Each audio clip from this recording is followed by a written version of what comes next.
नमस्कार, दृष्टि आईएएस के इस खास रिवीजन प्रोग्राम में आपका स्वागत है। मैं हूं अमृत उपाध्याय। आज 5वां एपिसोड है एनवायरमेंट इकोलॉजी के रिवीजन का। आइए शुरू करते हैं। पहली खबर, dolphin boom in Odisha Chilika lake. क्यों खबर चर्चा में है? चिल्का झील और ओडिशा के तट पर डॉल्फिन की आबादी लगभग दोगुनी हो गई है, इसलिए बहुत ही इंपॉर्टेंट खबर है। चिल्का झील आप जानते हैं भारत की सबसे बड़ी ब्रैकिश वाटर लेक है। जनगणना में डॉल्फिन की 3 प्रजातियां इरावदी, बॉटल नोज और हम्पबैक की कुल 544 संख्या देखी गई है। 3 प्रजातियों के बारे में हम आगे भी जानेंगे। इरावदी डॉल्फिन, जिसके बारे में आपको ध्यान रखना है कि कई जगह लिखा आपको मिल जाएगा इरावदी रिवर डॉल्फिन, लेकिन बेसिकली ये ओशियानिक डॉल्फिन है। इरावदी डॉल्फिन दक्षिण और दक्षिण पूर्व एशिया के तटीय क्षेत्रों में मिलती हैं। Indo Pacific bottle nose dolphin Bharat, उत्तरी ऑस्ट्रेलिया, दक्षिण चीन, लाल सागर और अफ्रीका के पूर्वी तट के आसपास पाई जाती हैं। और इंडियन ओशन हम्पबैक, ये जो डॉल्फिन है ये हिंद महासागर में दक्षिण अफ्रीका से लेकर भारत तक पाई जाती है। ये Indo Pacific basically bottle nose dolphin के अंदर जो स्पीशीज की कैटेगरी है उसमें से एक इंडो पैसिफिक है, और इंडियन ओशन हम्पबैक ये हम्पबैक के भीतर जो कैटेगरी है उसमें से एक डॉल्फिन है। चलिए, इरावदी डॉल्फिन के बारे में इंपॉर्टेंट बात यह है कि IUCN स्टेटस इसका है endangered.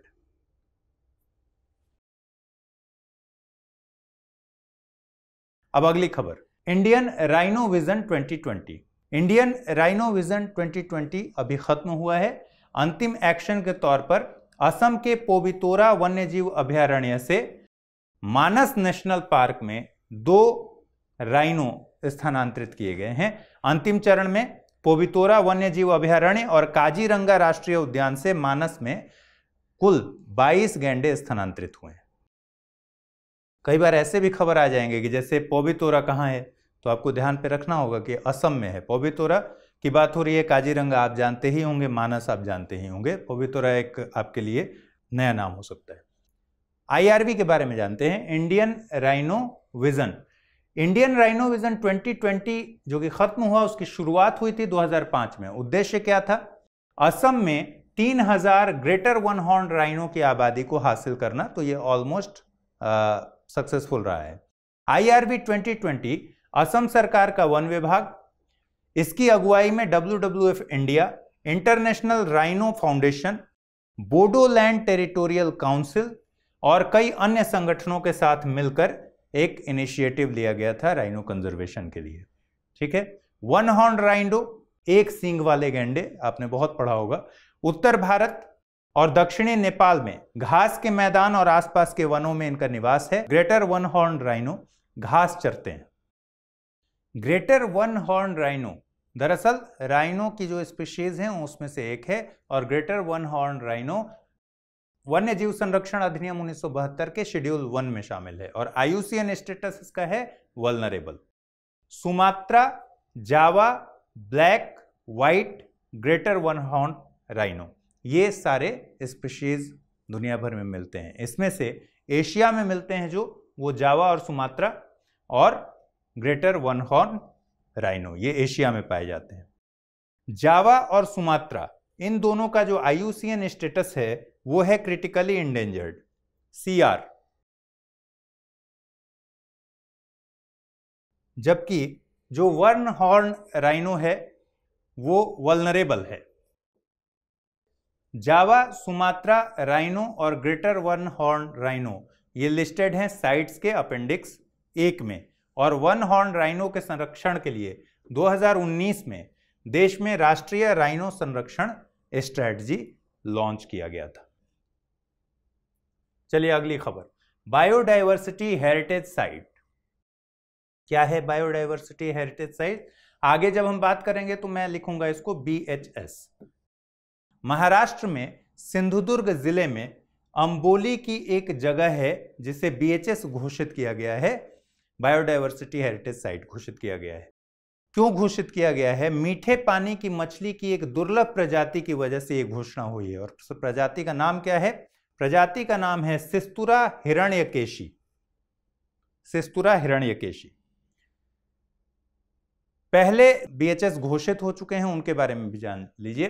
Glory of Allapalli, Jalgaon के लंदोरखोरी पार्क, पुणे में गणेश खिंड आदि को भी बीएचएस घोषित कर चुकी है महाराष्ट्र की सरकार। जैव विविधता अधिनियम 2002 में बीएचएस का जिक्र आता है, बीएचएस का उल्लेख आता है। यूएन कन्वेंशन ऑन बायोडायवर्सिटी 1992 के उद्देश्यों की पूर्ति के लिए यह एक्ट बनाया गया था, जैव विविधता अधिनियम 2002, यूएनसीबीडी 1992 के उद्देश्यों को हासिल करने के लिए। चलिए, राज्य सरकार कैसे घोषणा होती है? राज्य सरकार स्थानीय निकायों से कंसल्ट करती है और फिर घोषित करती है बीएचएस। इन विरासत स्थलों के प्रबंधन और संरक्षण के लिए राज्य सरकार नियम बनाती है।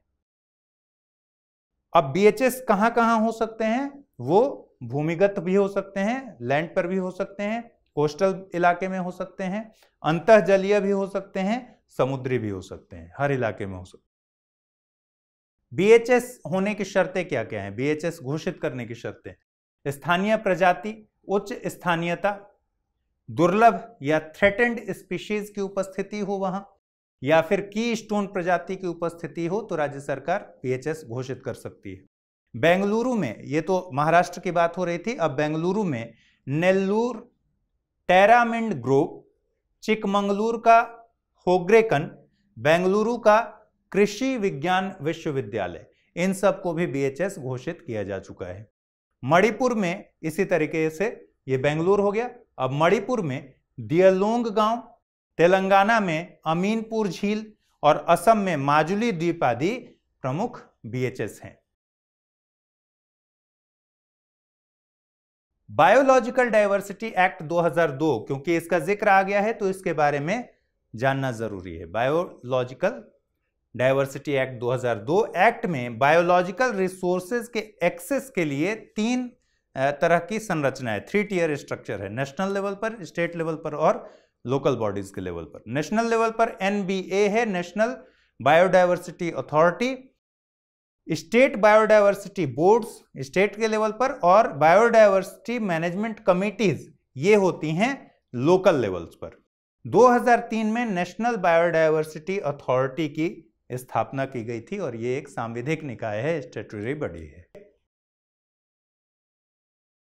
अब यूपीएससी में एक सवाल आया था, ये इंपॉर्टेंट क्यों है? इस तरह के सवाल पूछे जाते हैं इसलिए इंपॉर्टेंट है। यूपीएससी का सवाल देखिए किस बारे में है, globally important agricultural heritage site, GIAHS, इसके बारे में सवाल आया था। आपसे बीएचएस के बारे में भी सवाल पूछा जा सकता है, तो ध्यान रखिएगा। चलिए अगली खबर देखते हैं, डिग्रेडेशन ऑफ कोरल्स। वैश्विक स्तर पर कोरल रीफ्स की संख्या में कितने की कमी आई है? 10% की कमी आ गई है, चिंता का विषय है। अगले 20 साल में 30% कोरल रीफ्स लुप्त होने के कगार पर होंगे, संकट है। इंडो मलाया क्षेत्र में सभी कोरल रीफ्स के अगले 40 सालों में पूरी तरह से खत्म होने का संकट है। 3 बातें मैंने बता दी। वैश्विक स्तर पर 10% की कमी आ गई है, अगले 20 सालों में 30% कोरल रीफ्स समाप्ति के कगार पर होंगे, लुप्त होने के कगार पर होंगे, और इंडो मलाया वाले इलाके में कोरल रीफ्स के अगले 40 सालों में पूरी तरह खत्म होने का संकट है, जो कि बहुत बड़ा संकट है। कोरल्स पृथ्वी पर आप जानते हैं सबसे ज्यादा बायोडायवर्सिटी वाले इलाके हैं, इकोसिस्टम है, एक्वेटिक इकोसिस्टम। 200 मिलियन साल पहले अनुमान है कि कोरल्स की उत्पत्ति हुई थी और रात के समय जनरली ये अपना भोजन ग्रहण करते हैं। तेज समुद्री कोरल्स का महत्व आपने पढ़ा है। तेज समुद्री तरंगों से कोरल्स क्या करते हैं?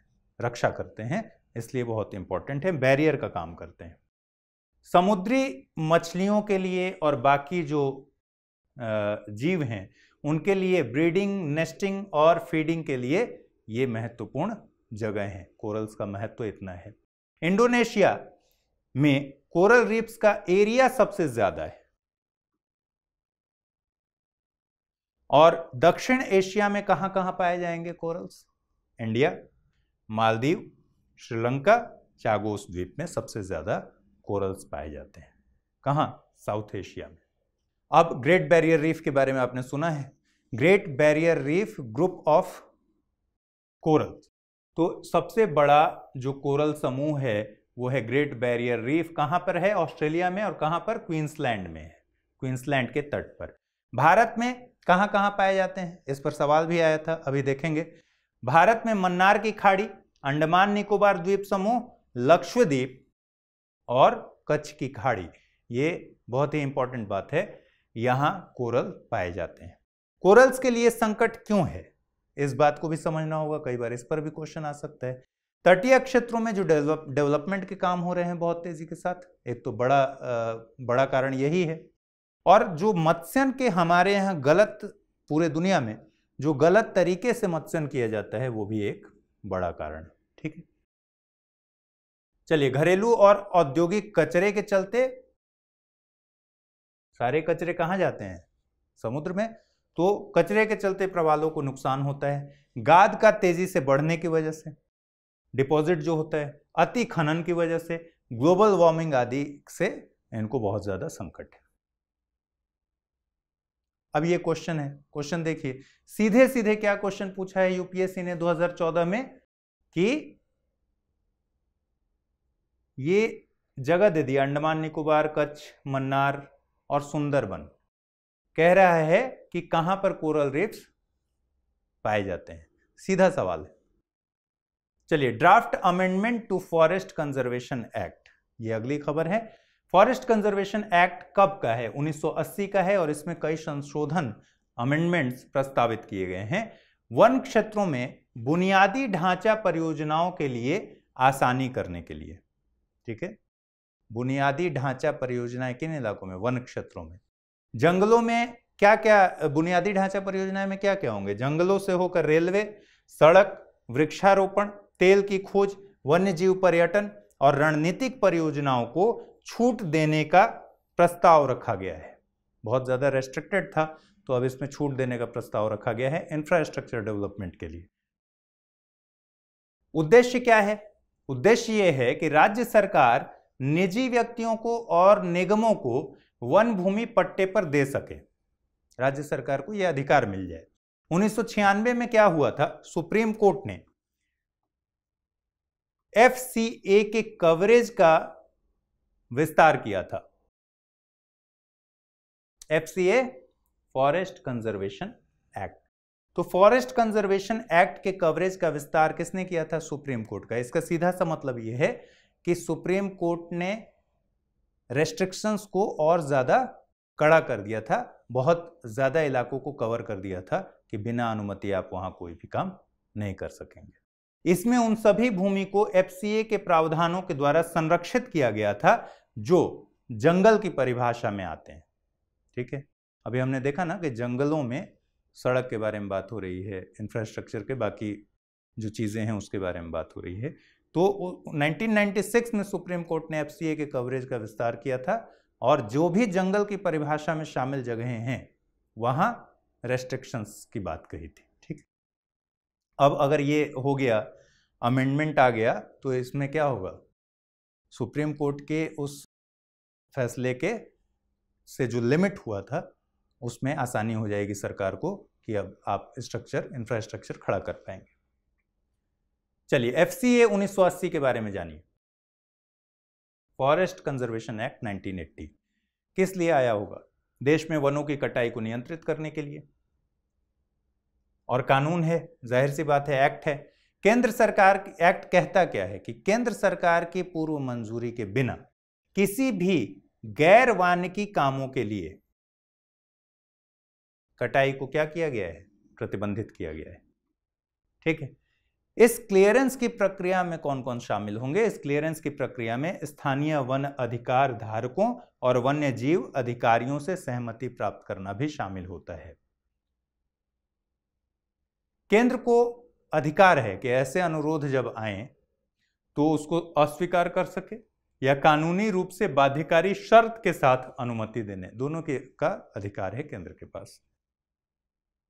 यूपीएससी में 2011 में एक सवाल आया था कि with reference to India consider the following central acts के बारे में पूछकर कहा गया था कि which of the above acts have relevance to bearing on the biodiversity conservation in the country. तो बायोडाइवर्सिटी से रिलेटेड सीधे सीधे एक्ट पूछ लिया गया था, इसलिए आपको क्या करना है, FCA 1980 याद रखना है। चलिए अगली खबर, Africa's elephants to the brink. क्या है खबर? IUCN ने अफ्रीकी वन हाथी को गंभीर संकटाग्रस्त मतलब क्रिटिकली इंडेंजर्ड घोषित किया है। बात किसकी हो रही है? अफ्रीकी वन हाथी। और दूसरा पॉइंट है कि अफ्रीकी सवाना के हाथियों को इंडेंजर्ड बताया है, संकटाग्रस्त बताया है। ठीक है। प्रमुख कारण अवैध शिकार, आवास नष्ट होना, मानव के साथ जो संघर्ष है, यही सब प्रमुख कारण होते हैं। लेकिन यह पहली बार है कि जब IUCN की रेड लिस्ट में इन दोनों प्रजातियों को अलग अलग प्रजातियों के रूप में मूल्यांकन किया गया है। पहले क्या होता था कि दोनों हाथी प्रजातियों को वल्नरेबल की श्रेणी में रखा गया था और एक ही प्रजाति माना जाता था। समझ रहे हैं क्यों इंपॉर्टेंट है? पहले अफ्रीकी वन हाथी और अफ्रीकी सवाना हाथी, इन दोनों को एक ही प्रजाति के तौर पर माना गया था और IUCN के लिस्ट में क्या था? वल्नरेबल था। लेकिन अब अलग अलग प्रजाति के रूप में पहली बार माना गया है। एक को कर दिया गया है क्रिटिकली इंडेंजर्ड और एक को इंडेंजर्ड। संख्या में कमी के कारण क्या क्या हो सकते हैं? शिकार में वृद्धि और कृषि और अन्य भूमि उपयोगों के लिए अनेक आवासों में हो रही कमी, उनके आवासों में हो रही कमी। जैसे जैसे हम डेवलपमेंट कर रहे हैं उनके लिए आवास कम होते जा रहे हैं, जाहिर सी बात है। चलिए अफ्रीकी हाथी के बारे में एक बात जानिए कि अफ्रीकी हाथी पूरी धरती पर सबसे बड़ा भू जानवर है। धरती पर लैंड पर मिलने वाला सबसे बड़ा जानवर है और ये एशियाई हाथी से थोड़ा बड़ा होता है। ठीक है, बड़े आकार का होता है। कौन? अफ्रीकी हाथी। FAO और फिलैक ने जारी की है एक रिपोर्ट। अगली खबर, FAO और फिलैक क्या है? Fund for the development of indigenous people of Latin America and the Caribbean ने रिपोर्ट जारी की है। रिपोर्ट का नाम क्या है? Forest governance by indigenous and tribal people. Forest governance by indigenous and tribal people, स्वदेशी। और इस रिपोर्ट में क्या कहा गया है कि स्वदेशी, इंडिजिनस और आदिवासी क्षेत्रों में वनों की कटाई की दर काफी कम है। स्वदेशी का मतलब और आदिवासी क्षेत्रों में वनों की कटाई काफी कम है। उसके पीछे वजह क्या है कि वहां के लोग, जैसे ट्राइबल्स हैं, अगर कम्युनिटीज हैं, तो वो खुद प्रोटेक्ट करते हैं, खुद कंजर्वेशन को लेकर बहुत ही सेंसिटिव होते हैं, वो वनों को काटने नहीं देते हैं। और स्वदेशी में क्या होता है कि जैसे कहीं पूजा पाठ से संबंधित कोई आस्था जुड़ी हुई है तो वो वनों को प्रोटेक्ट करते हैं। ठीक है, साथ ही वन लगाते भी हैं, वनों की कटाई भी रोकते हैं और वन लगाते भी हैं। तो क्या हुआ है कि वनों की कटाई की दर कहाँ कम हुई है? स्वदेशी और आदिवासी क्षेत्रों में वनों की कटाई दर कम है। अब आइए FAO क्या करता है? Food and agriculture organization basically to defeat hunger, भूख को खत्म करने के लिए काम करता है। इसका पर्पस यही है। ये स्पेशलाइज्ड एजेंसी है किसकी? इंपॉर्टेंट ये है कि ये यूनाइटेड नेशंस की स्पेशलाइज्ड एजेंसी है जो इंटरनेशनल लेवल पर एफर्ट करती है भूख पर क्या करने के लिए? भूख को खत्म करने के लिए दुनिया से ये काम करती है। और सस्टेनेबल डेवलपमेंट गोल SDG 2 में जीरो हंगर की बात की गई है, जीरो हंगर पर फोकस्ड है। स्वदेशी प्रदेशों और संरक्षित क्षेत्रों, रिपोर्ट के मुताबिक स्वदेशी प्रदेशों और जो कंजर्व्ड इलाके हैं उनके बाहर के जो इलाके थे उनमें, उन जंगलों में हर साल 0.53% की कमी आ रही है, गिरावट हो रही है। मतलब वहां ज्यादा वन काटे जा रहे हैं। स्वदेशी और कंजर्व जो इलाके हैं, आदिवासी क्षेत्रों वाले इलाके हैं, वहां कटाई दर कम है। स्वदेशी प्रदेशों की तुलना में बाहर में 0.36% ज्यादा कटाई हो रही है। कार्बन उत्सर्जन को कम करने का यह एक तरीका है, कुशल और किफायती। क्या रिपोर्ट ये कहता है कि ये जो मॉडल है कि आदिवासी क्षेत्रों में वन कम काटे जा रहे हैं, वनों की कटाई दर कम है, स्वदेशी वाले इलाकों में, इंडिजिनस इलाकों में भी वनों की कटाई दर कम है। तो इस मॉडल को आप अडॉप्ट कीजिए क्योंकि एक बहुत कुशल और किफायती मॉडल है जिससे कार्बन उत्सर्जन कम हो सकता है, तो एक बड़े टारगेट की तरफ आप आगे बढ़ सकते हैं। इन क्षेत्रों के मूल व्यक्ति जो होते हैं, जो वहां के निवासी होते हैं, ये पौधे लगाते भी हैं, चयनात्मक कटाई करते हैं, एक साथ ही पूरा नहीं काट देते हैं, सेलेक्टिव कटाई करते हैं और फिर से वनारोपण करते हैं। तो इस तरह का उनका मैनेजमेंट है। चलिए, सांस्कृतिक, भौगोलिक, आर्थिक और राजनीतिक परिस्थितियां कुछ ऐसे कारक हैं जो वनों के संरक्षण को प्रभावित करते हैं। अगली खबर है फिशिंग कैट। यह है फिशिंग कैट। फिशिंग कैट की क्या खासियत है और खबर में क्यों है? दरअसल फिशिंग कैट कंजर्वेशन अलायंस का वैश्विक अभियान शुरू हुआ है। फिशिंग कैट को कंजर्व करने के लिए एक अभियान शुरू किया गया है। कौन सा संस्था है? Fishing cat conservation alliance. Fishing cat बिल्ली परिवार की एक सदस्य है, लेकिन बाघ आदि के इतर ये कहां रहना पसंद करेगी? एक्वेटिक इकोसिस्टम में, जलीय पारितंत्र में इनको रहना पसंद है। जलीय हिस्से में शिकार करने में भी ये बहुत ही दक्ष होती हैं, स्किल्ड होती हैं। आर्द्र भूमियों और मैंग्रोव वनों जैसे सुंदरबन, ये इनका नेचुरल हैबिटेट है। वेटलैंड्स और मैंग्रोव वन कहां मिलेंगी? भारत, श्रीलंका, नेपाल, थाईलैंड, म्यांमार, बांग्लादेश में इनका वितरण है। और भारत में भी अगर बात कीजिएगा तो मुख्य तौर पर जो पूर्वी भारत का इलाका है वहां पाई जाती है। ओडिशा की चिल्का झील और आंध्र प्रदेश में कृष्णा मैंग्रोव में भी इनकी उपस्थिति है। आवास का विखंडन, इंसानों के साथ संघर्ष और बुशमीट इत्यादि को लेकर इन पर खतरा है। IUCN की रेड लिस्ट में ये वल्नरेबल की कैटेगरी में शामिल है। इंपॉर्टेंट बात यह है कि पहले ये इंडेंजर्ड की कैटेगरी में शामिल थी, लेकिन इनको इतना कंजर्व कर लिया गया है कि अब इनको वल्नरेबल की कैटेगरी में शामिल किया गया है। तो ये एक इंपॉर्टेंट फैक्ट है। साइट्स में अपेंडिक्स 2 में है। ठीक है। Indian wild life protection act 1972 के शेड्यूल 1 में है। यूपीएससी में 2019 में एक सवाल आया था। देखिए, rusty spotted cat naturally found in, मैंने बताया ना कि प्राकृतिक आवास कहां है इनका, तो ईस्टर्न घाट्स दिया हुआ था। इस तरह के सवाल आ जाते हैं। इरावडी डॉल्फिन के बारे में अभी हम लोग बात कर रहे थे। इस तरह के सवालों पर भी आपको ध्यान देना है। चलिए, काराकल, ये है काराकल। काराकल को राष्ट्रीय वन्य जीव बोर्ड ने क्रिटिकली इंडेंजर कैटेगरी में शामिल किया है। भारत में ये भी बिल्ली है काराकल, देख लीजिए एक बार, अलग तरह की बिल्ली है। भारत में ये बिल्ली जो है ये लगभग विलुप्ति की स्थिति में है और इनको जब क्रिटिकली इंडेंजर्ड में शामिल किया राष्ट्रीय वन्य जीव बोर्ड ने, तो अब एक प्रोग्राम है जो बहुत ही इंपॉर्टेंट है, स्पीशीज रिकवरी प्रोग्राम। इसमें जो कुल प्रजाति हैं अब इसको मिलाकर हो गए हैं 22। ठीक। कहां मिलेंगे काराकल? काराकल मूल रूप से मिलते हैं गुजरात में और राजस्थान के इलाकों में। अफ्रीका, मिडिल ईस्ट, दक्षिण एशिया के कई देशों में भी ये प्रजाति पाई जाती है। सबसे इंपॉर्टेंट बात यह है कि सिंधु घाटी सभ्यता से जो अवशेष मिले हैं उनसे पता चलता है कि इनका अस्तित्व बहुत पहले से, उस समय से है। काराकल की बात हो रही है। काराकल सामान्य बिल्ली से अलग हैं। कैनाइन दांत सामान्य से अधिक लंबे, कैनाइन नुकीले दांत जिससे शिकार करते हैं, और नॉक्टर्नल नेचर के होते हैं। ये ज्यादा सक्रिय रहते हैं रात में। ठीक है।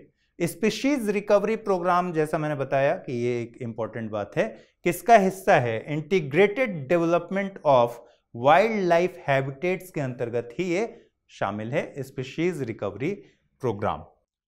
इस प्रोग्राम में एशियाई जंगली भैंस, एशियाई शेर, डुगोंग जिसको आप समुद्री गाय कहते हैं, हंगुल, मालाबार सिवेट, समुद्री कछुआ, ग्रेट इंडियन बस्टर्ड इत्यादि, बाकी भी हैं, एटसेट्रा शामिल है।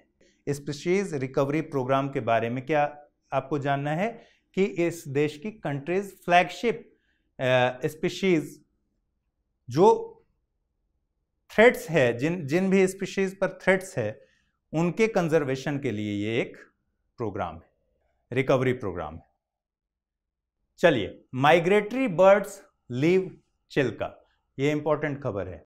जनरली क्या होता है कि जिस समय पर प्रवासी पक्षी वापस जाते हैं, इस बार क्या हुआ कि वो काफी पहले चले गए, तो इसलिए ये खबर बन गई। चिल्का झील और भीतरकनिका से प्रवासी पक्षियों का जाना शुरू हो गया, जो कि समय से पहले हुआ, इसलिए ये न्यूज में आ गया। फरवरी, और रीजन क्या हुआ, फरवरी का जो एवरेज टेम्परेचर है वो इस बार 3 से 4 डिग्री ज्यादा था।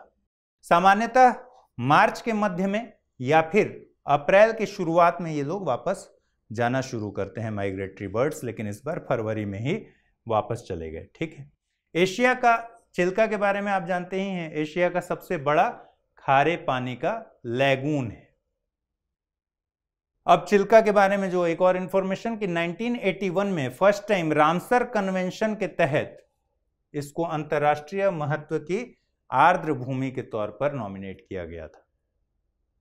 रामसर कन्वेंशन के तहत क्या किया गया था, अंतर्राष्ट्रीय महत्व की आर्द्र भूमि की तहत नॉमिनेट किया गया था। चिल्का को 1993 में मॉन्ट्रेक्स रिकॉर्ड में शामिल किया गया था और 2002 में मॉन्ट्रेक्स रिकॉर्ड से इसको हटाया गया था। ठीक है। मॉन्ट्रेक्स रिकॉर्ड के बारे में आप जानते होंगे, ये रामसर कन्वेंशन के तहत ही मॉन्ट्रेक्स रिकॉर्ड है, एक रजिस्टर है, उसके बारे में आगे बताएंगे। 2 वेटलैंड्स फिलहाल इंडिया के मॉन्ट्रेक्स रिकॉर्ड में है। कौन कौन से हैं? केवलादेव नेशनल पार्क राजस्थान का और लोकटक लेक मणिपुर, ये 2 हैं। चिल्का पहले था 93 में, 2002 में हट गया। मॉन्ट्रेक्स रिकॉर्ड क्या है? एक रजिस्टर है वेटलैंड साइट्स का, जो कि वेटलैंड्स ऑफ इंटरनेशनल इंपॉर्टेंस के लिस्ट में से रहते हैं, उनका एक रजिस्टर है। वहां क्या होता है, चेंज आता है इकोलॉजिकल कैरेक्टर में, या तो आ चुका है चेंज, या फिर आ रहा है, या फिर आने की संभावना है।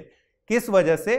टेक्नोलॉजिकल डेवलपमेंट, तकनीकी विकास, पॉल्यूशन और बाकी ह्यूमन इंटरफेरेंस की वजह से अगर इकोलॉजिकल कैरेक्टर में बदलाव आता है उन वेटलैंड्स के जो list of wetlands of international importance में शामिल हैं, तो मॉन्ट्रेक्स रिकॉर्ड में उस रजिस्टर में इसको शामिल किया जाता है।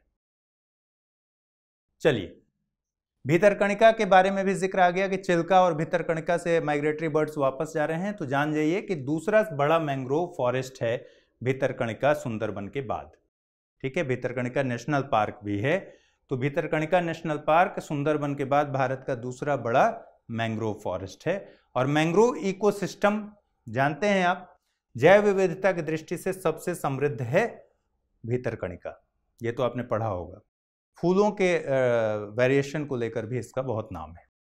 पापुआ न्यू गिनी के बाद दूसरा सबसे बड़ा इकोसिस्टम है फूलों के मामले में, वेरिएशन के मामले में। अब चलिए एक क्वेश्चन देखिए। If a wetland of international importance is brought under the Montreux record, what does it imply? सीधा सीधा सवाल आ जाता है। ठीक है। मॉन्ट्रेक्स रिकॉर्ड इतना इंपॉर्टेंट है, यूपीएससी का सवाल है।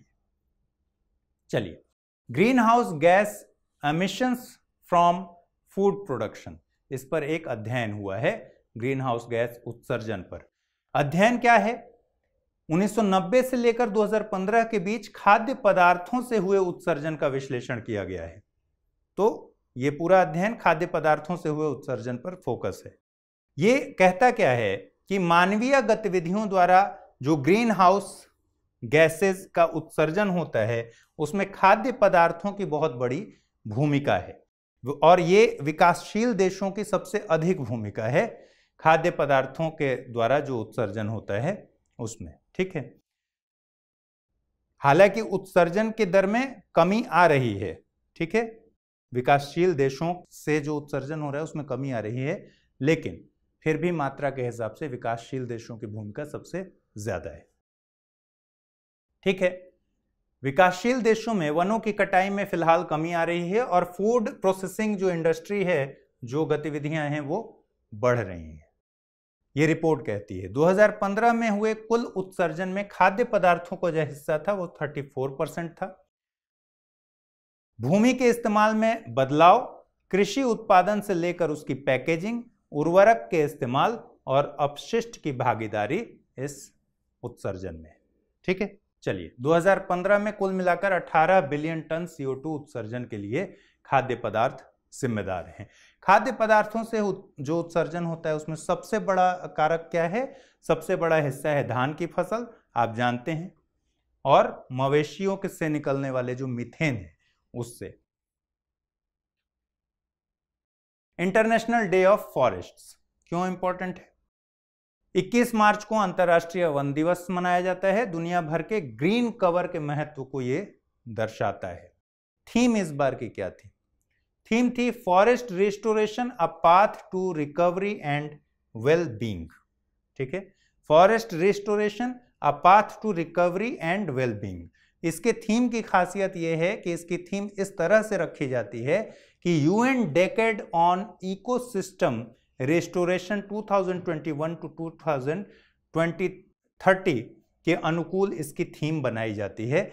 यहां एक बात आपको ध्यान पर क्या रखना है कि यूएन ने इस पूरे डेकेड को 2021 से 30 को क्या घोषित किया है? इकोसिस्टम रेस्टोरेशन के लिए डेकेड घोषित किया है। तो यह भी एक इंपॉर्टेंट बात है। ठीक है, वनों के रिस्टोरेशन और सतत प्रबंधन के जरिए जलवायु परिवर्तन और जैव विविधता संकट से निपटने में ये मददगार है। जो आयोजन होता है किस लिए होता है? जागरूकता फैलाने के लिए और बहुत सारे तरह के कंजर्वेशंस के लिए। तो इस तरह से ये मदद करता है। सतत विकास के लिए वस्तुओं और सेवाओं का उत्पादन करने में मददगार है। ठीक है, अब इस दिन की इंटरनेशनल डे ऑफ फॉरेस्ट की घोषणा कब हुई है? 2012 में हुई है संयुक्त राष्ट्र महासभा द्वारा। United Nations forum on forest और फूड एंड एग्रीकल्चर ऑर्गेनाइजेशन, क्या है ये? FAO है ना, अभी बात हो रही थी FAO के बारे में। ठीक है, इसके साथ सरकारें और संबंधित संगठन शामिल होते हैं इसके आयोजन में। United Nations forum on forest, FAO, सरकारें और संबंधित संगठन। ठीक है, एक क्वेश्चन देखिए, अर्थ आवर के बारे में क्वेश्चन पूछा गया था। ठीक है, तो फॉरेस्ट डे के बारे में भी पूछा जा सकता है, ध्यान रखिएगा। CO2 एमिशंस इन इंडिया, अगली खबर, CO2 के उत्सर्जन पर एक विश्लेषण। भारत में CO2 उत्सर्जन वैश्विक औसत के मुकाबले बहुत तेज है। 2011 से 15 के मुकाबले 2016 से 19 के बीच CO2 उत्सर्जन में कुछ गति धीमी हुई है। यहां दो बातें समझिए, ये एक 2011 से 15 का रेंज है, उसके बाद 16 से 19 में बता रहा है कि CO2 के उत्सर्जन में कुछ धीमी गति आई है, लेकिन तब भी वैश्विक औसत के मुकाबले भारत में क्या है? CO2 उत्सर्जन बहुत तेज है, इसके बाद भी, धीमी होने के बाद भी। 2020 में 9.7% की गिरावट आई है। उसकी वजह क्या थी? उत्सर्जन में अगर गिरावट आई है उसकी सबसे बड़ी वजह क्या होगी? 2020 में लॉकडाउन, औद्योगिक गतिविधियां बंद थी, तो जाहिर सी बात है कि उत्सर्जन कम हो जाएगा। ठीक है, लेकिन चीन में उत्सर्जन 0.4% की दर से बढ़ा है। अमेरिका में 0.7% की गिरावट आई है। अब पेरिस समझौता क्या कहता है? पेरिस समझौता क्या कहता है कि ग्लोबल वार्मिंग को पूर्व औद्योगिक स्तर के मुकाबले 1.5 से 2 डिग्री सेल्सियस से नीचे रखने की प्रतिबद्धता पेरिस समझौता में, मतलब 2015 में जो COP21 हुआ था उसमें रखा गया था। और पेरिस एग्रीमेंट के बारे में एक और इंपॉर्टेंट बात जो है कि लीगली बाइंडिंग इंटरनेशनल ट्रीटी है, कानूनी रूप से बाध्यकारी है क्लाइमेट चेंज पर। पेरिस एग्रीमेंट को अडॉप्ट किया गया, जैसा मैंने बता दिया, 196 पार्टीज थी COP21 में जिन्होंने अडॉप्ट किया 12 दिसंबर 2015 को, और फोर्स में आया कब से? 2016 नवंबर से। 64 देशों ने 2016 से 19 के बीच CO2 उत्सर्जन में कमी की है पेरिस समझौते के लक्ष्य को पूरा करने के हिसाब से, लेकिन यह दर बहुत कम है।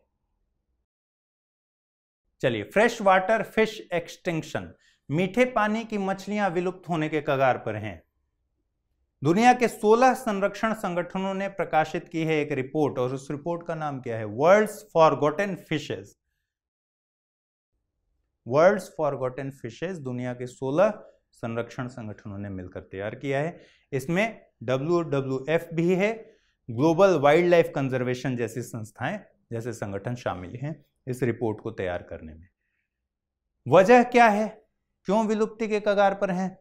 प्रदूषण, निवास स्थान का क्षरण, ओवरफिशिंग इत्यादि को कारण बताया गया है। मीठे पानी की प्रवासी मछलियों की आबादी में 1970 के बाद 76% की कमी आई है, बहुत बड़ी कमी आई है, और 80 प्रजातियां करीब हैं जो पहले ही विलुप्त घोषित हो चुकी हैं। मीठे पानी की 80 प्रजातियां पहले ही विलुप्त घोषित हो चुकी हैं। ठीक है, तो अब आज के एपिसोड में इतना ही रहने देते हैं। अगले एपिसोड में कुछ और खबरों को देखेंगे। उम्मीद है आपको ये पहल अच्छी लग रही होगी और आपकी परीक्षा की तैयारी और जोरदार तरीके से हो रही होगी। अगले एपिसोड में मुलाकात होगी, तब तक के लिए ख्याल रखिए, जमकर पढ़ाई कीजिए। नमस्कार।